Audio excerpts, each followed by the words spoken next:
ఓం నమో భగవతే శ్రీ రమణాయ. చాలా సంతోషం నాయన.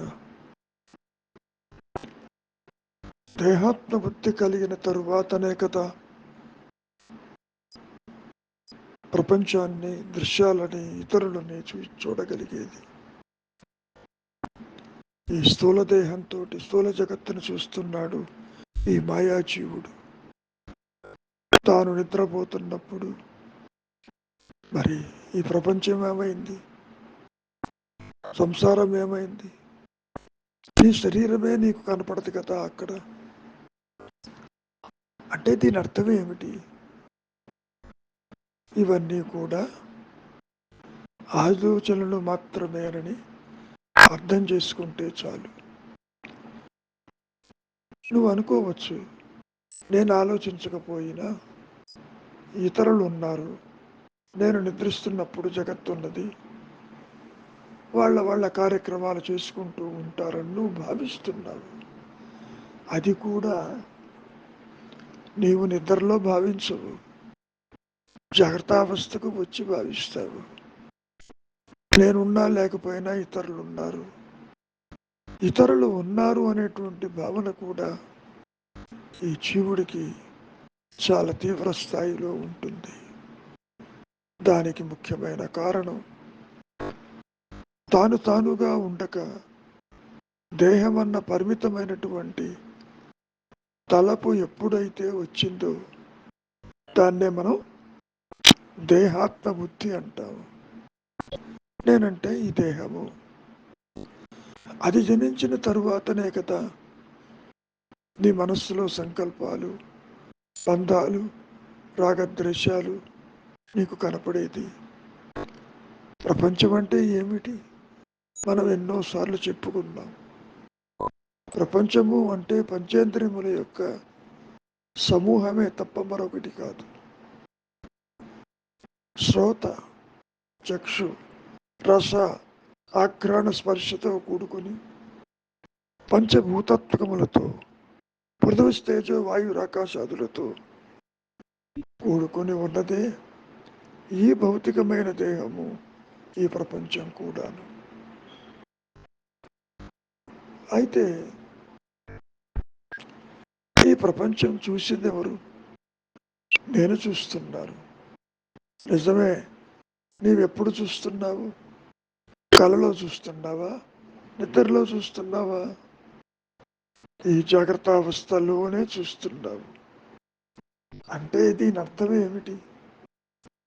ఎప్పుడైతే నీవు జడమైనటువంటి ఈ స్థూల దేహమే నీ స్వరూపమని భావిస్తావు, అంటే దేహాత్మ బుద్ధి తల ఎత్తిన తరువాతనే కదా మనస్సులో నీవు ఈ జగత్తును చూచేది.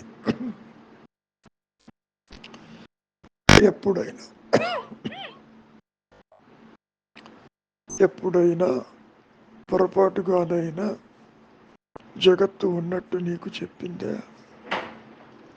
అంతవరకు దేనికి? దేహం చెప్పిందా? పోనీ అది ఉన్నట్టు నీవు చెబుతున్నావు ఈ దేహము నాది అని, నేను ఈ ప్రపంచంలో ఉన్నానని, నాకు ఒక సంసారం ఉందని, ఆ సంసారంలో నేను ఉన్నానని నీవు అనుకుంటున్నావు. అది నీ భావన. సూక్ష్మంగా విచారిస్తే అసలు నేను ఉన్నదా అని నీవు చూడబోతే అట్టి నేను లేదు అసలు. మరి ఉన్నదేది? ఉన్నది ఎరుక మాత్రమే, ఉన్నది జ్ఞానము మాత్రమే, ఉన్నది స్వయం ప్రకాశమైనటువంటి అహంస్ఫురణ మాత్రమే ఉన్నది. రెండు నేనులు లేవు. దేహాత్మ బుద్ధి కలిగిన నేను, ఆత్మ నేనంటూ ఉండదు. ఒకటే నేను. ఈ విధంగా మాయలో కనపడుతుంది. ఎవరికి కనపడుతుంది? నాకు కనపడుతుంది. ఎవరా నేను? చూడబోతే లేదు అంటే అర్థం ఏంటి? ఉనికి లేని వాడికి ఉనికి లేనటువంటి ఈ దృశ్యమాన ప్రపంచము కళ్ళలో చూచినట్టుగా గోచరమవుతుంది. కాసేపు కళ విషయమే తీసుకోండి, అక్కడ నీ స్థూలదేహము కనపడదు. ఈ మనస్సే, ఈ అహంకారమే, ఈ వ్యక్తిత్వమే లోకాలను సృష్టించుకుంటూ,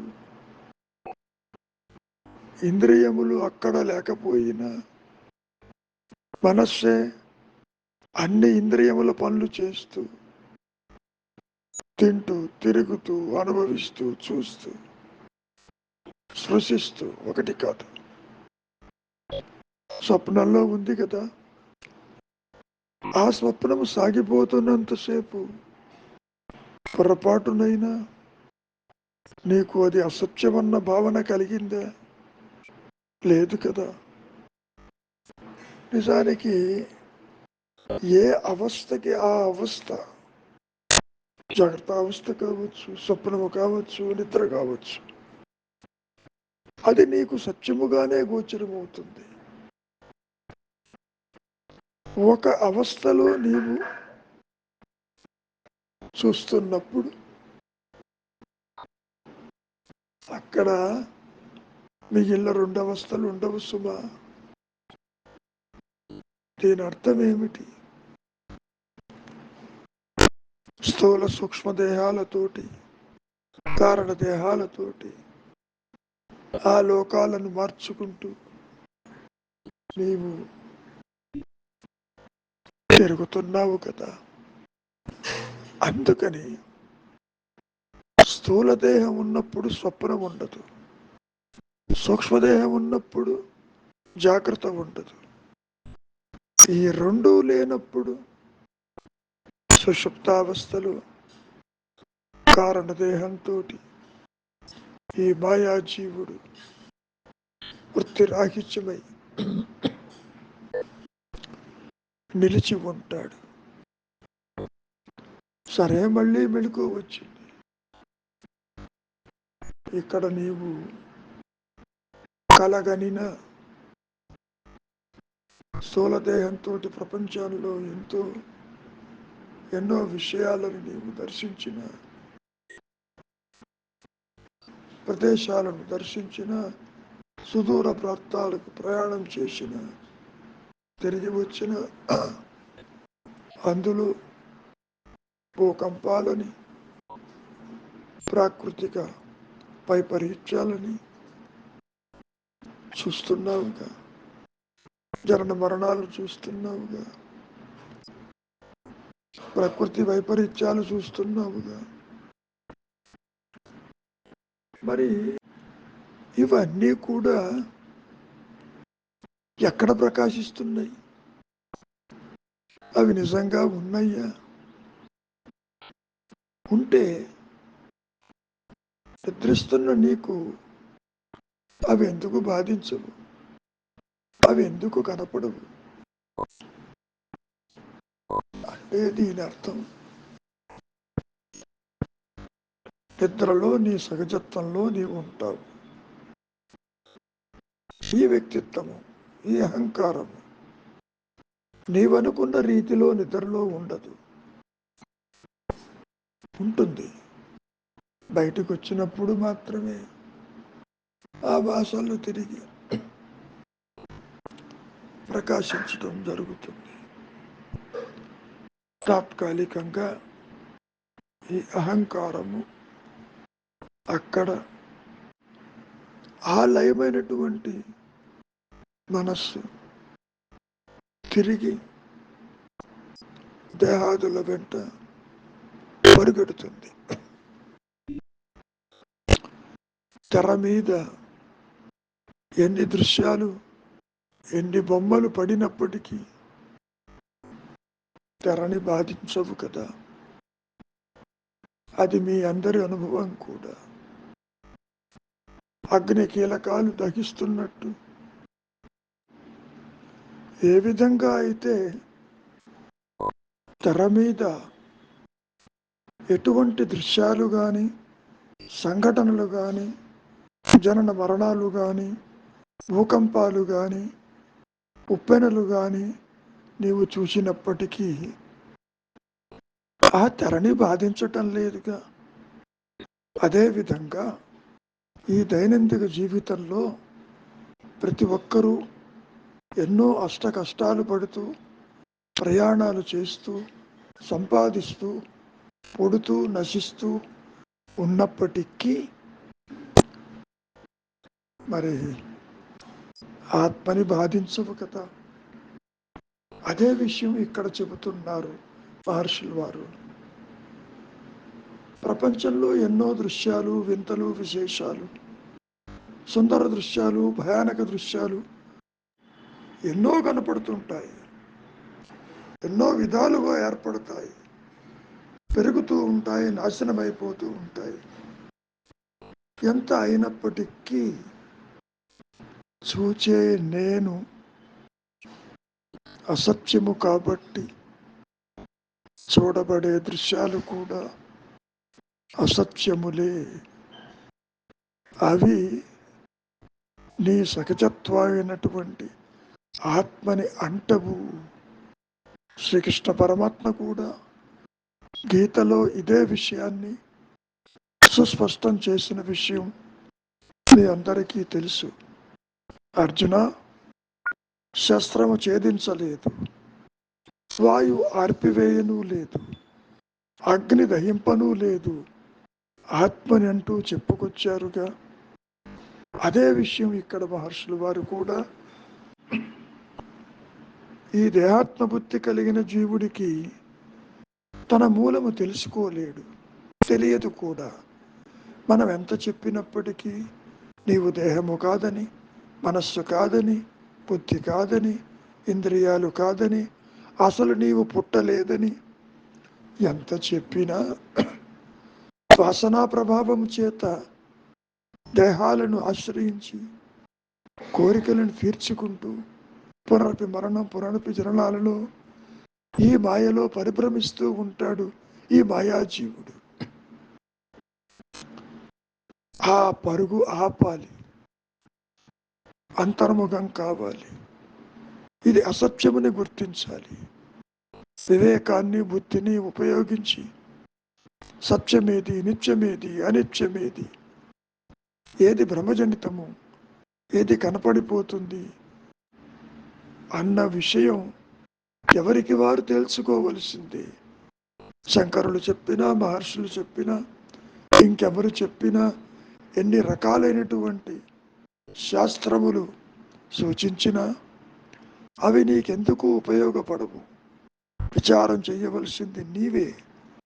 ఎవరు చేస్తున్నారు? ఉనికి లేని అహంకారమే చెయ్యాలి.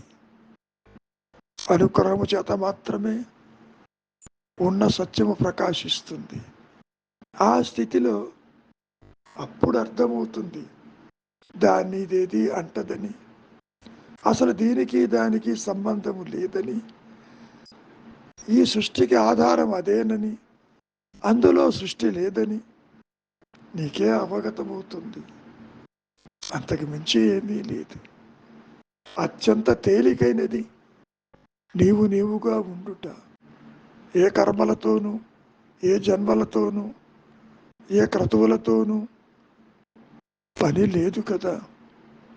నువ్వు ఆశిస్తావు, ఏదో కావాలి, ఏదో కోరుకోవాలి, ఏదో సుఖం కావాలంటూ ప్రపంచంలో తిరుగాడుతూ ఉంటావు. అదే అంటున్నారు మహర్షులు వారు. Your search for happiness in this world is an annoying search of the self అన్నారు.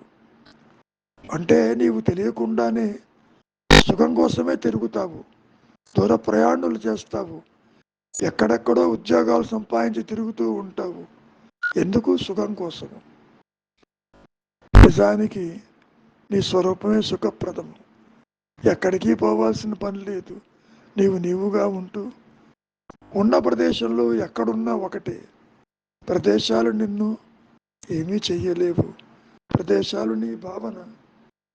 ఆ భావశూన్య స్థితిలో సద్భావమే ఉంటుంది, అంటే అహంస్మరణే ఉంటుంది. దానికి ఉదయాస్తమానులు లేవని నీవే గ్రహిస్తావు. మంచిది. మౌనమే నీ ఉనికి.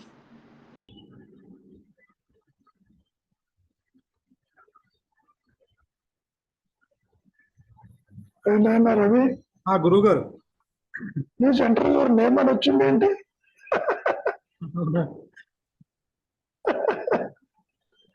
నాకేమో పేరు లేదా? గురువు గారు.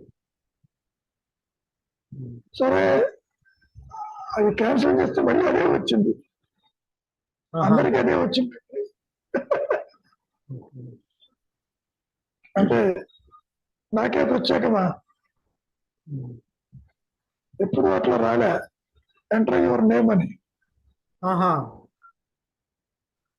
అంటే సరేలే, సరే చూద్దాం. దట్స్ ఓకే, దాని గురించి వర్రీ కావద్దు. చదువుతాను గురువు గారు. ఈరోజు పద్మజ గారు రాసుకోవచ్చు. పర్వాలేదు, మెల్లిగా చదువు. ఎన్నో దృశ్యాలు, ప్రపంచాలు ఎంతెంతగానో ఏ ఏ విధాలుగానో ఏర్పడినా పెరిగినా. ఒక్క నిమిషం, ఇక్కడ దృశ్యాల గురించి మాట్లాడుతున్నారు. అసలు దృశ్యం చెప్పటంలో అది ఉన్నట్టు, ప్రదేశాలు చెప్పటంలో ఉన్నట్టు, కొండలు కోనలు చెప్పటంలో అది ఉన్నట్టు, తుఫాను చెప్పటంలో అది ఉన్నట్టు. అంటే నీవు నిద్ర లేచిన తర్వాత అవన్నీ చూస్తున్నావు. చూసి ఇందులో మార్పులు ఉన్నాయి, ప్రదేశాలు ఉన్నాయి. ఒక ప్రదేశం బాగుంటుంది, ఒకటి హిమాలయాసు, ఒకటి సముద్ర తీరం, ఇట్లా అనుకుంటున్నావు. అవి నిజంగా మారటం లేదు. నీ దృష్టి మారింది అక్కడికి. Getting this point? నిద్రపోతున్నప్పుడు ఆ ప్రదేశం ఏమైంది?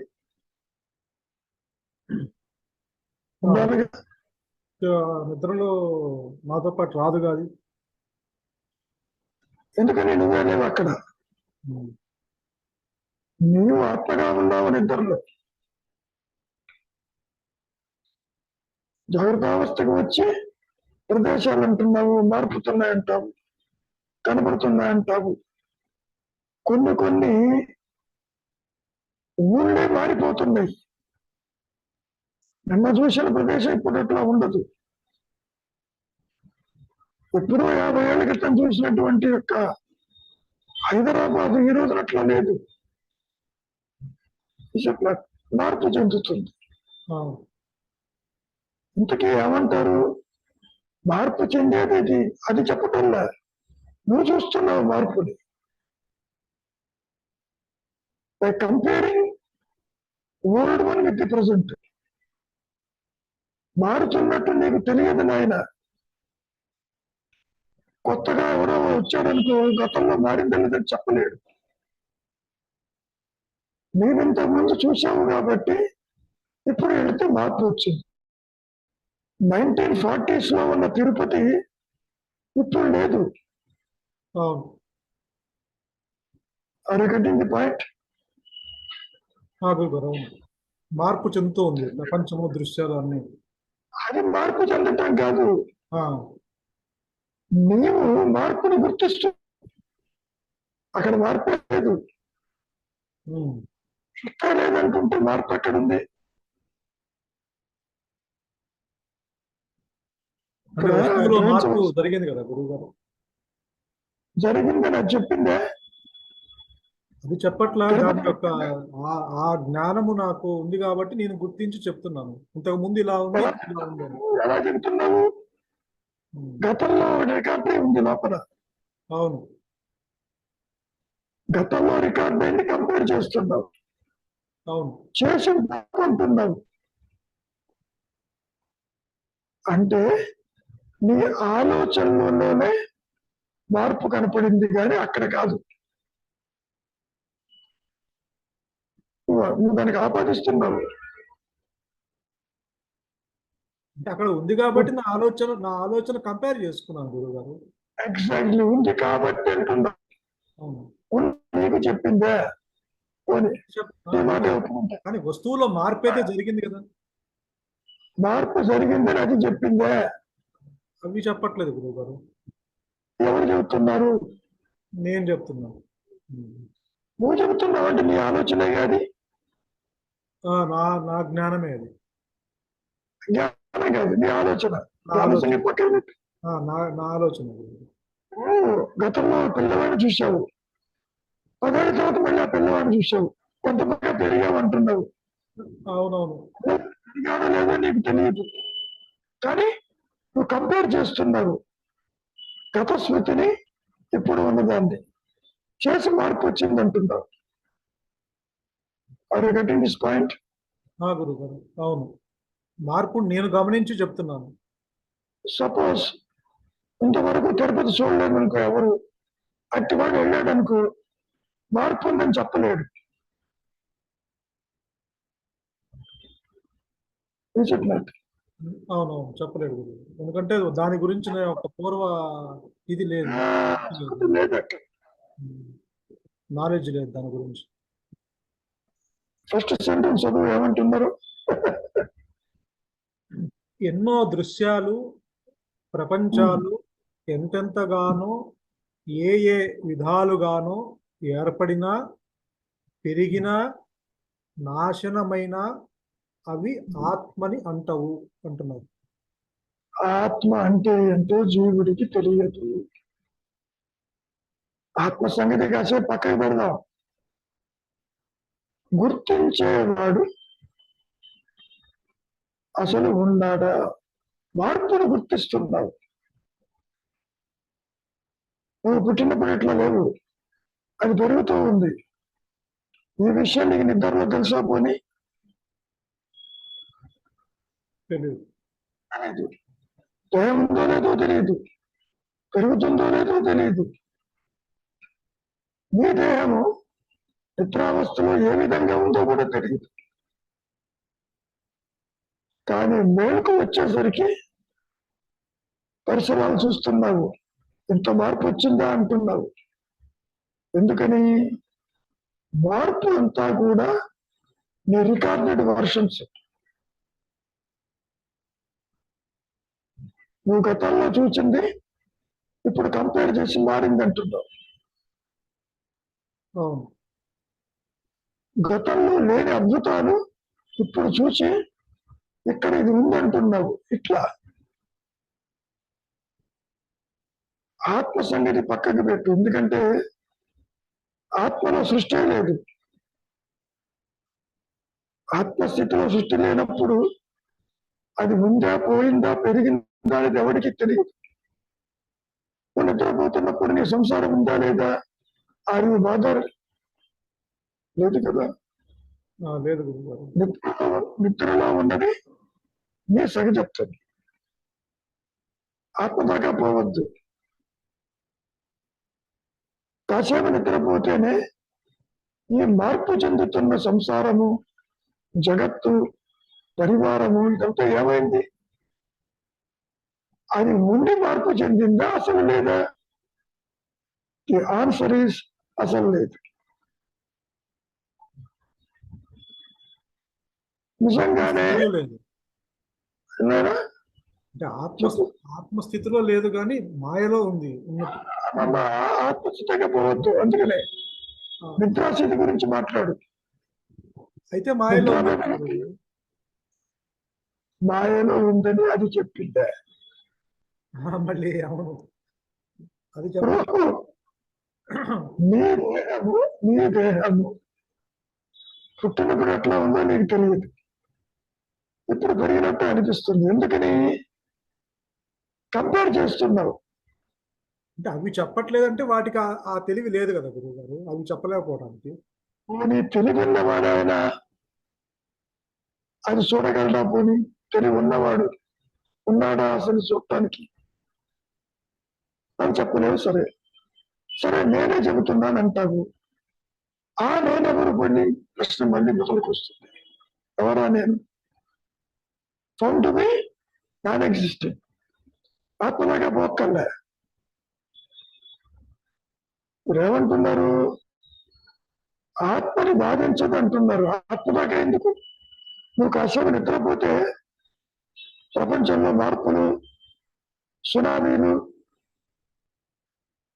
ఏమన్నా బాధిస్తున్నాయి నేను? చెప్పినాయన. లేదు లేదు గురువు గారు, ఏమీ బాధించట్లా, సుఖంగా నిద్రపోతున్నాను. ఎందుకని ఎందుకని ఎందుకని బాధించదు? అవి చెప్పు. నాతో పాటు నా లోపలికి నిద్రలోకి రావట్లేదు కదా. నీకు పాటని కాదు, అవి నీ ఆలోచనలు. ఆ, ఆలోచన లేకపోతే నువ్వు ఆత్మగా ఉన్నావు, అందుకని బాధించవు. మార్పు అంటున్నావు, పుట్టుకంటున్నావు, మరణం అంటున్నావు. నీ దగ్గరున్న బంధువులు ఎందరో పోయి ఉంటారు, నిన్ను బాధిస్తుంది అక్కడ లేదుగా. ఏమి అక్కడ ఏమి తెలియదు, గుర్తుకు రాదు. కాబట్టి నీ ఆలోచనలే ఈ మార్పుకి కారణం. ఆలోచన లేని స్థితిలో ఈ జాగ్రత్త అవస్థలో కూడా నీవు ఆత్మగా ఉన్నావని చెప్పడం. సో నీ సహజత్వాన్ని ఈ దృశ్యమాన ప్రపంచం మారుతున్నా నిన్ను బాధించదు. సో ఈ wanted to drive the point. నీవు ఎంత చూస్తున్నప్పటికీ, ఎన్ని మార్పులు వచ్చినాయి అనుకున్నప్పటికీ నీ సహజత్వాన్ని అది బాధించదు. Are you getting this point?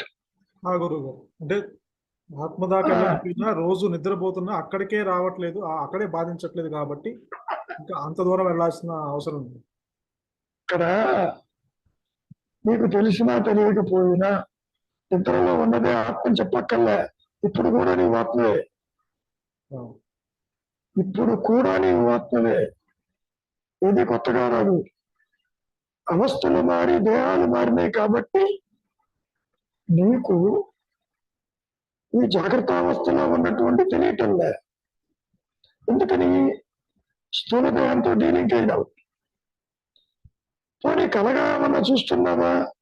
మనసుతో కూడా డీలింగ్ అయినావు. సో ఆ దేహానికి ఆ లోకం చూస్తున్నావు, తిరిగి మళ్ళీ అక్కడికి రాగానే మార్పు అంటున్నావు.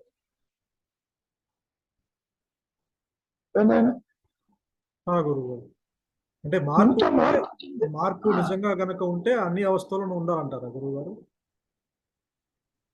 మార్పు ఉంటే అది మార్పు ఉందో లేదో అది చెప్పడం లేదు. పోనీ నీ మాటగా ఇస్తాను, మార్పు నీతో పాటు ఉండాలిగా. పోనీ నీ దేహమే ఉండలేదుగా అక్కడ.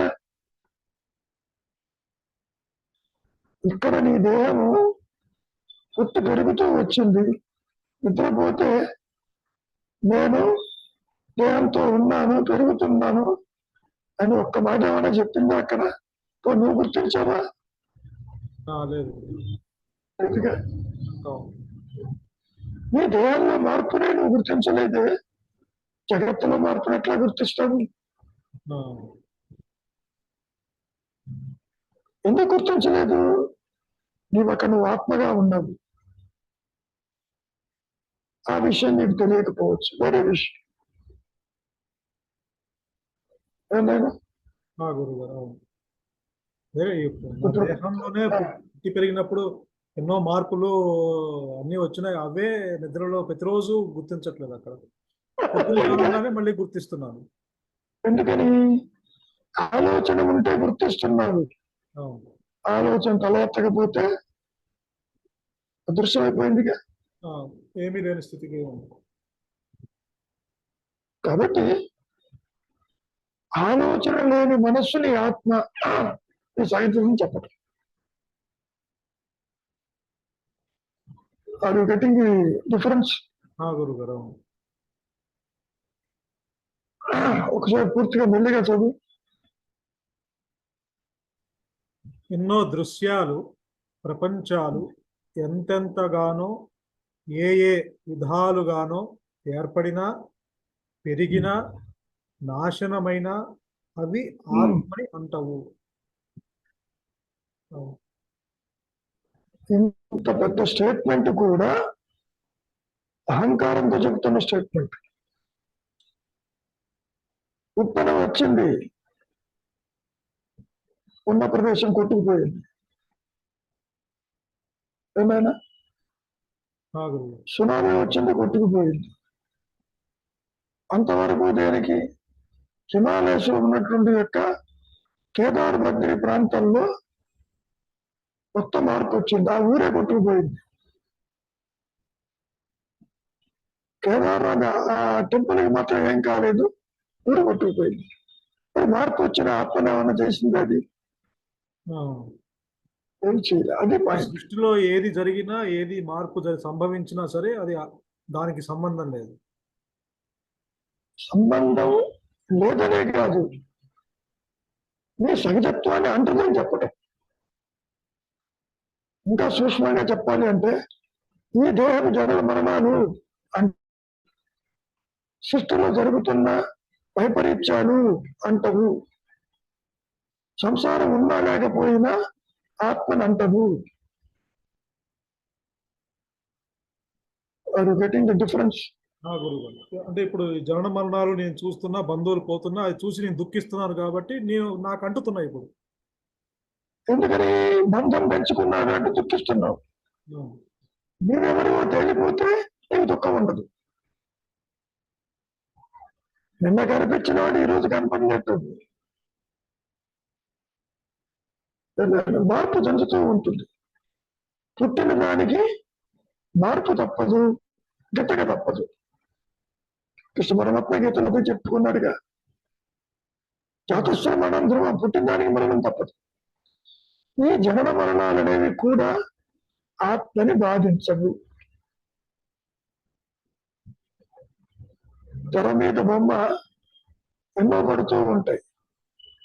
ఇన్ఫెర్నో రావచ్చు, భూకంపం రావచ్చు, సునామీ రావచ్చు. ఏ ఒక్కటి కూడా తెరని బాధించటం లేదుగా. దృశ్యం ఉంది, అక్కడ మార్పు చెందుతూ ఉంది. తెరని బాధించిందా?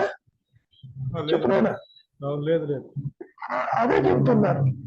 అంటే కృష్ణ పరమాత్మ చెప్పింది అదే, అగ్నికి దహించబడదు.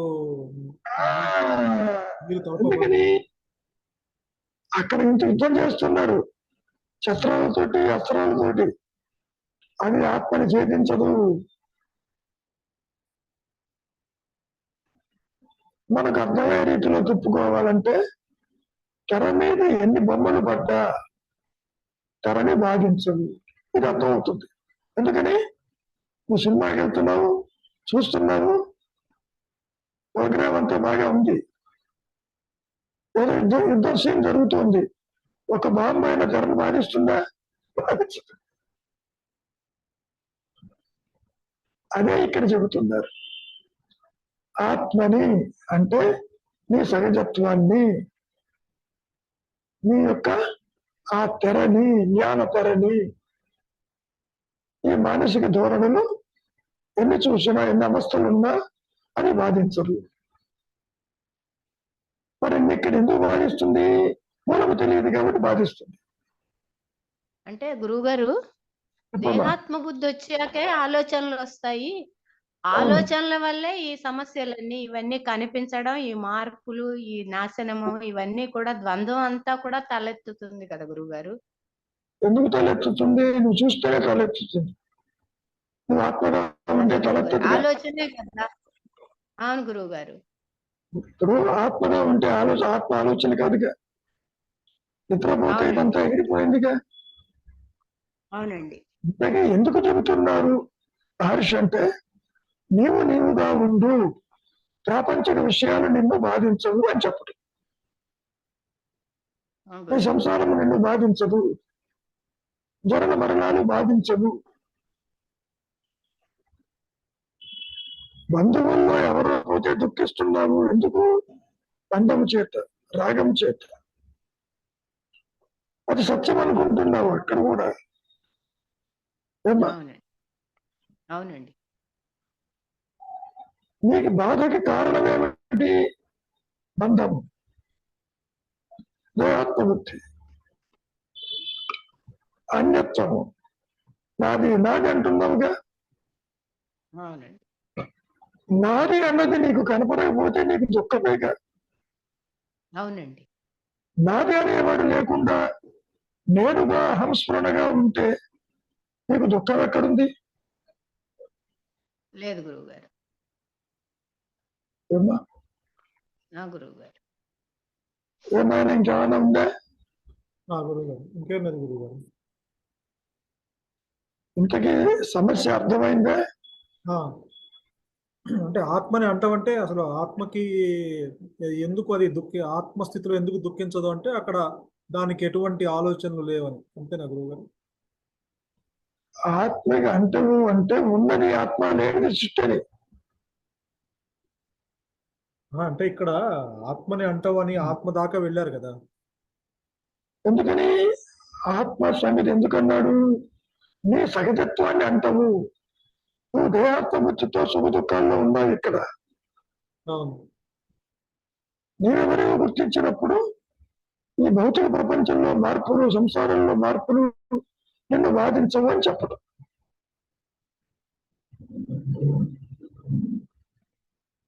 ఇప్పుడు బాధిస్తున్నాయా లేవా?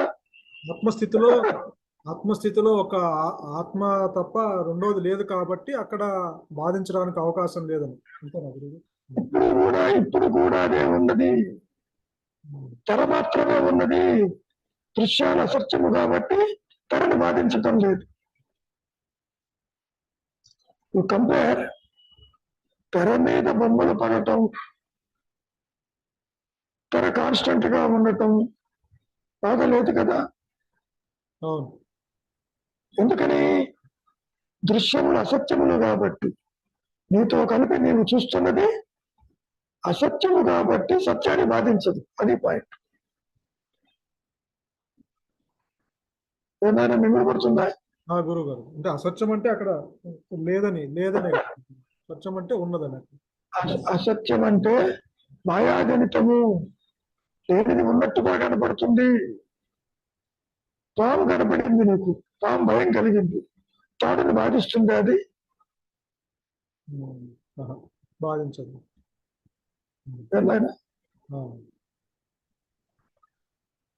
అంతవరకు దేనికి? కాసేపు నీవు ఆ విషయాన్ని చింతించకపోతే నీకు బాధ లేదు. చింతిస్తే బాధ. ఆలోచన నీ బాధకి కారణం నువ్వు తెలియని విషయాన్ని తెలుసుకున్నప్పుడు దుఃఖం వచ్చింది. ఎందుకని? బంధం చేత. ప్రపంచంలో ఎక్కడో ఏదో జరిగితే నీకేం అనిపించడం లే. నీవు బంధాన్ని పెంచుకున్న వాళ్ళకి ఏదన్నా అయితే నువ్వు బాధపడుతుంటావు, దుఃఖిస్తుంది. That's all. Very simple. The attachment is the cause for your misery. అంటే ప్రపంచంలో వాళ్ళ గురించి దూరం, తెలియని వాళ్ళ గురించి ఆలోచన లేదు కాబట్టి అక్కడ దుఃఖం లేదు. ఇక్కడ తెలియని వాళ్ళే కాదు, తెలుసు నీకు. వాళ్ళు తెలిసినప్పటికీ బంధం లేదు. వాళ్ళు నీకు తెలుసు. గురువు ఉన్నట్టుండి ఇదిగో యూకేలో ప్రైమ్ మినిస్టర్ మారాడు. మారితే నీకెందుకు? మారకపోతే నీకెందుకు? దూరపు బంధువులు కూడా ఒక్కోసారి దేహం దాల్చినా మనం ఎక్కువ బాధపడం. అదే దగ్గర ఉన్నవాడు పోతే బాధ. దూరం దగ్గరని కాదు నాయన, దూరం దగ్గరని కాదు. You are attached or not. Attachment makes you the miserable. అట్లా ఎంత డీప్ గా అటాచ్ అవుతే అంత డీప్ గా అర్థం అవుతుంది. సపోజ్ అటాచ్మెంట్ లేదు, నిన్నేది అంటదు. ఈ మాయాన్ని కూడా అంటదు. పాయింట్ అది. బంధము చేత నీకు దుఃఖము, అంతకంటే ఏం లేదు. ఎవరు క్రియేట్ చేస్తున్నారు బంధము? నువ్వు క్రియేటెడ్ పాయింట్. తల్లిదండ్రులు కావచ్చు, సంసారం కావచ్చు, బంధుమిత్రులు కావచ్చు. మూలము తెలియని కారణం చేత నీవు దుఃఖపూరితుడు అవుతున్నావు. మూలంగా నిలిచి ఉంటే సృష్టి ఎగిరిపోయినా నీకేమనిపించదు. అంటే అల్టిమేట్ గా రిజల్ట్ ఏమిటి అంటే your thought is a bondage, your thought creates the sorrow, your thought is doing all these things. అది పాయింట్. గురువుగారు. ఏమైనా ఆలోచన వల్లే నాకు ఇదంతా. That's all. ప్రపంచంలో మార్పులను గుర్తిస్తుందని ఆలోచనగా. అవును, ఆలోచన అది ఆలోచన వస్తే ఇంకా దాని తగ్గ రూపాలు అన్ని, నామరూపాలు అన్ని వస్తాయి. మన అక్కడ పేపర్లో బొంబాయిలో వర్షం పడింది, మొత్తం జలమయమైంది. యూఆర్ నాట్ బాధర్డ్, కానీ బాంబే చూసిన వాడు బాధరవుతాడు.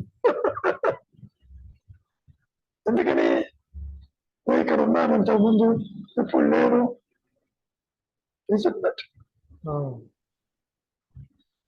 మనిషిని బంధించేది ఏదో కాదు, అతడి ఆలోచనే. సింపుల్. నిజానికి బంధాలు లేవు, మోక్షము లేదు. ఆదిశంకరులు అదే చెప్తారు, బంధ మోక్షాలు లేవు పోమంటారు. అంటే ఆలోచన లేని నిశ్చల స్థితిలో నీకు ఏది దాని గురించి చింతన లేదు కాబట్టి అక్కడ బంధం ఉండదు, మోక్షం ఉండదు అనేది. అంతే కదా, ఉన్నా కూడా దాని గురించి ఆలోచన లేదు. నువ్వు నిద్రపోతున్నప్పుడు ప్రపంచం మునిగిపోయిందో తేలిందో ఎవరో నాలెడ్జ్.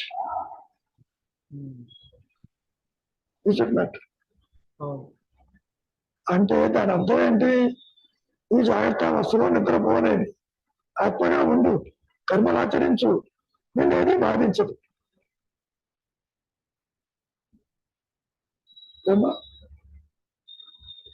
అంటే ఆలోచన లేకుండా ఆ స్థితి ఉంటూ కర్మలు ఆచరిస్తే దాని అంతా జరిగిపోతుంటాయి గురువు గారు, ఆ స్థితి అలవాటు అవుతాయి. కాదు నాయన, ఆలోచన వల్ల కాదు, మూలము తెలియక ఆలోచన. మహర్షి మాత్రం ఆలోచన లేదా? ఇద్దరు లేస్తాడు, పనులు చేస్తాడు, తిరుగుతున్నాడు, ఆలోచన ఉంది. కానీ మూలము నెరిగి ఆలోచిస్తున్నాడు. నీవు మూలము తెలియక ఆలోచనల కంటే దుఃఖిస్తున్నావు. That is only difference. ఆలోచనలు ఇద్దరికే ఉంటాయి, ప్రారంభం ఇద్దరికే ఉంటుంది, వాసనలు ఇద్దరికే ఉంటాయి. అవి కాదు ఇక్కడ ఇంపార్టెంట్. నీ identity is it with the body or is it with the awareness? That is the only difference. నీ గుర్తింపు ఎరుకగానా, ఆత్మగానా, లేక నశించిపోయే దేహంగానా? నశించిపోయే దేహంగా ఉంటే నీకు అన్ని దుఃఖాలే, అనుక్షణము miserable. How to cross, how to spend, how to earn, how to live. అది ఉందనుకో, ఇది సాగిపోతుందా లేదన్న ప్రశ్న రాదు. అదే మహర్షి కూడా చెప్పింది, నీవుగా ఉండు, ఏ పని మీద వచ్చినా సాగిపోతుంది. అది కూడా నీకు మింగుడు పడదు. ఎందుకని నేను చేస్తే కదా అయ్యేది అనుకుంటున్నావు. కాబట్టి ఒకవైపు కర్తృత్వం నేను వెంటాడుతూ ఉంది. నువ్వు కర్తవ్య కాదు అయినప్పటికీ పనులు వాటంతటి సాగిపోతాయని చెప్పారు. అది మింగుడు పడదు. ఇప్పుడు ఆత్మగా ఉంటే ఊరికే ఉంటాం కాదు, కర్తృత్వం లేని కర్మలు సాగిపోతూ ఉంటాయి.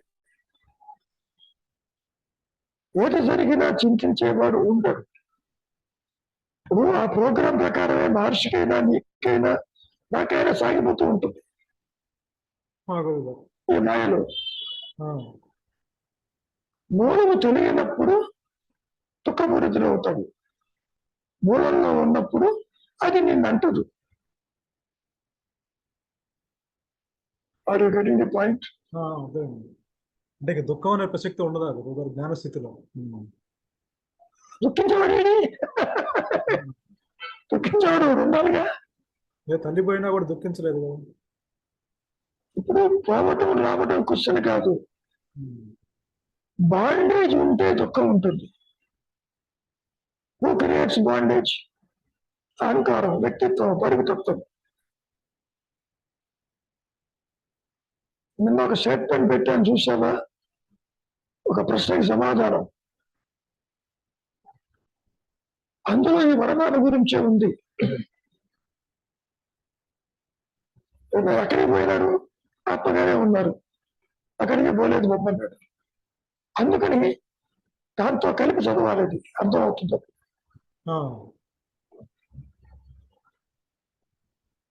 శ్రీనివాసరావు గారు ఏమన్నా ఉందా అదృశ్యమే లోపల?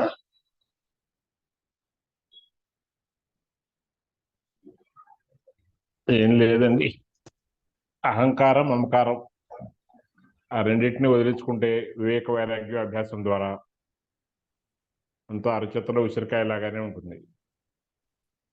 అహంకారం ఉంటేనే మమకారం, మమకారం విడిగా ఉండదు. ఈ రెండింటిని ఛేదించాలంటే వివేకం, వైరాగ్యం కావాలి, రాగం ఉండకూడదు. అది ఎలా పోతుంటే దోష దర్శనం వల్ల పోతుంది. నేను చేస్తున్నాను కర్తృత్వమే మన బంధించుతుంది. ఇక్కడ నాయన లేనిది ఉన్నట్టుగా కనపడుతుంది. అదే మాయ, అదే భ్రాంతి. అదే సమయంలో ఉన్నది లేనట్టుగా ఉంటుంది. అంతే. మూలము తెలియదు, లేనిది ఉన్నట్టుగా ప్రదేశాలు ఉన్నాయి, ఇతరులు ఉన్నారు, బంధుత్వం ఉన్నది, సంసారం ఉన్నది, జగత్తు ఉన్నది, బాధ్యత ఉన్నది అని కల్పించుకుని దాని వెంట పడుతూ ఉంటాడు. అందుకే దుఃఖపూరితం అవుతుంది. లేకపోతే ఏ గొడవ లేదు.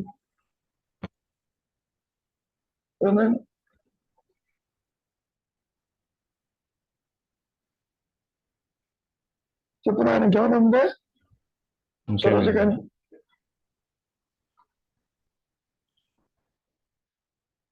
అమ్మా సరోజ? ఏం లేదు గురువు గారు, ఇందాక డౌట్ క్లియర్ చేసేసారు.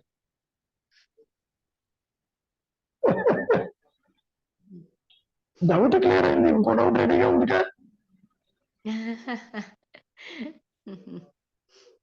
ఈ డౌట్లు ఎలా ఉంటాయంటే స్పాట్ లో వస్తుంది, అది పోగానే ఇంకో డౌట్ వస్తుంది. ఇంక డౌట్ పోతే అతను డౌట్ క్లియర్ గా అవుతాయిలా. లేదు గురువు గారు, పోవాల్సింది డౌటర్, నాట్ డౌట్. గురువు గారు, డౌటర్ లేకపోతే డౌట్స్ ఉంటాయి. చూడాలి, డౌటర్ ఉన్నాడేమో చూడాలి. ఇప్పుడు చూడాలంటున్నావుగా, చూడాలంటే ఉన్నట్లెక్క. గురువు గారు,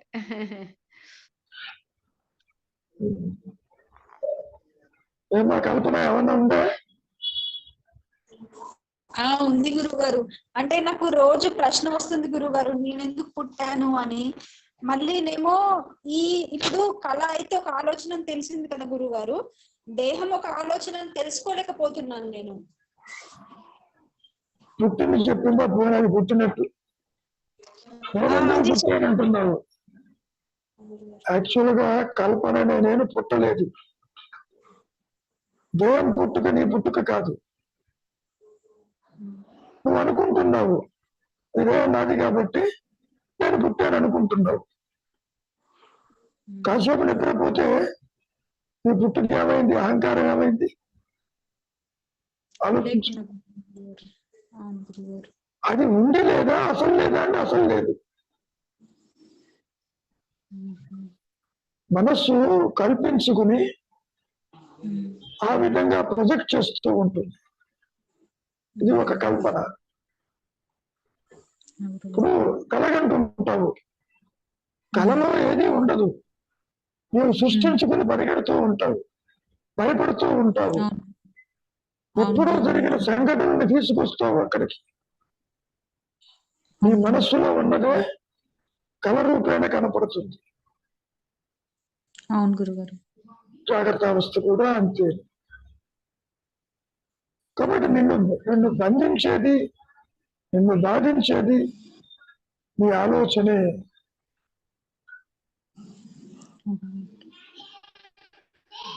అవును గురువు గారు, నా ఆలోచనే బంధిస్తుంది. ఆలోచన రావటం ఇబ్బంది లేదు, కానీ మూలము తెలియకుండా వస్తుంది ఆలోచన. నీవు కాని దానితో ఐడెంటిఫై అయిపోయినావు. ప్రేమ ఆలోచన, పుట్టుక ఆలోచన, సంసారం ఆలోచన, బంధం ఆలోచన, ఇట్లా ఒక ఆలోచన వలయంలో చిక్కుకున్నావు. తీరా ఆలోచన ఎవరికో చూడబోతే అక్కడ ఎవరు లేరు. నీ సహజత్వాన్ని ఈ ఆలోచన అంటదు అంటదు అంటదు. అదే చెబుతున్నారు ఇప్పుడు. ఏమైనా అంతేనా, ఇంకేమనుందా రవి? అంతే గురువు గారు. ఇప్పుడు ఇంతకీ అర్థమైందా లేదా? ఇంకా అనుమానం పీడిస్తుందా? అంటే ఇది ఈ పరిమితమైన జ్ఞానము ఈ దేహానికే పరిమితమైంది కదా గురువు గారు. అంటే ఇది లిమిటెడ్ అవేర్నెస్, అంటే ఎక్స్పాండెడ్ అవేర్నెస్ గా మారదు, కానీ ఇది దేహానికి పరిమితమైందే కదా గురువు. ఇక్కడ దేహానికి పరిమితం అనద్దు, అహంకారానికి పరిమితం. దేహం లేకపోయిన ఇంకో దేహం వచ్చినా ఇదే కూడా నీకు. ఇప్పటికి ఎన్ని జన్మలు ఎత్తావో నీకు తెలియదు. ప్రతి జన్మలో ఇదే కూడా ఉంటుంది. సో దేహం చెప్పదు, నువ్వు చెబుతున్నావు. ఇది ఇట్లా ఉంది, అట్లా ఉంది, కష్టము నష్టము, ఇది బాగుంటుంది, ఇది న్యాయము అన్యాయము, దేహం చెప్పదు. అంటే దేహంతో పరిమితమైందంటే నేను నా దేహము అన్న ఆ బాండేజ్ కి పరిమితమైంది కాబట్టి అన్యత్వం చూస్తుంది, బయట చూస్తుంది. కనీసం దేహం ఎందుకు వచ్చింది? నీలో వాసన వల్ల వచ్చింది. దేహంతో నీకేం పని? నాది అనే దేహం ఉన్నాడేమో చూడమంటాడు, చూస్తే వాడు లేడు, ఆత్మే ఉన్నది. ఆత్మని ఏది అంటదు. అట్లా ఆత్మ నుంచి ఏది రాలేదు, ఆత్మ ముక్కలు కాలేదు. జీవుడు జగత్తు ఈశ్వరుడిగా మాయా నేనుకి మాయాలోకం కనబడుతుంది, మాయా కష్టాలు కనబడతాయి, మాయా జన్మ మరణాలు కనబడతాయి, అంతవరకే. సో ఇవన్నీ కూడా తెర మీద బొమ్మలు లాంటివి. అంటే వీటికి అన్యత్వంగా కనిపించడానికి మెయిన్ రీజన్ ఏంటి గురువు గారు? వాసనలు, కోరికలు, కర్తృత్వము. Very simple. అంటే వీటి లిమిటెడ్ అయిన అందువల్ల, ఈ జ్ఞానం లిమిటెడ్ అందువల్ల వీడికి అన్యత్వం కనిపిస్తుందా, లేకపోతే ఏంటి? అసలు జీవుడు ఎందుకు పుట్టాల్సి వచ్చింది? వాసన వల్ల, కర్తృత్వం వల్ల. నువ్వు ఆత్మగానే ఉన్నావు, ఆత్మగానే ఉన్నావు. నేనే కాదు, సృష్టి యావత్తు ఆత్మే, అందులో సృష్టి లేదు. ఎప్పుడైతే నువ్వు దేహాత్మ